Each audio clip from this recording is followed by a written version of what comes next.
如果屋企有啲老人家長期臥床嘅話，啲手指開始變得僵硬呢，咁我哋可以咧適當咁樣幫佢做一啲嘅手指運動，同埋幫佢做一啲肌肉按摩，等佢嘅手指咧保持翻佢個靈活度，唔會僵硬得咁厲害嘅。今日咧想教大家一啲咧按摩手指嘅小妙招喎。首先咧，我哋咧可以拎起老人家嘅手啦，咁啊預備一啲嘅精油，咁我哋咧可以咧老人家嘅前臂嗰度做一啲按摩先，因為咧控制我哋手指嘅肌肉咧好多時候咧都喺前臂嘅，咁我哋首先放鬆咗啲肌肉先啦。咁放鬆咗前臂嘅肌肉咧，佢嘅手指咧自然就會鬆咗一半噶啦。咁然之後咧，我哋咧老人家嘅手咧，好多時候咧，我哋有個密碼嘅喎。個密碼咧其實就喺個手指公度。如果老人家咧佢啲手咧捉得好緊嘅話咧，我哋首先咧就要放開佢嘅手指公先。咁點樣放開佢手指公咧？我哋用我哋自己隻手指公穿入去呢個虎口位，就可以咧抹開呢個老人家嘅手指公噶啦。咁手指公咧有嚿肉仔喺度嘅，咁呢嚿肉仔咧有時候佢哋如果揸得太緊太耐嘅話咧會好繃緊，咁我哋可以咧輕輕咁樣喺呢嚿肉仔個手指公嘅雞髀肉呢一度係啦，慢慢做啲按摩先啦。然之後咧我哋放鬆咗隻手指公，就可以咧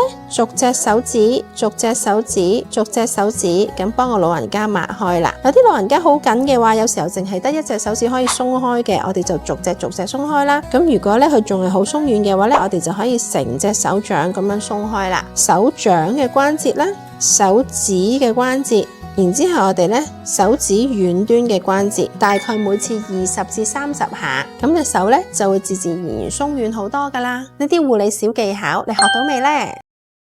小紅書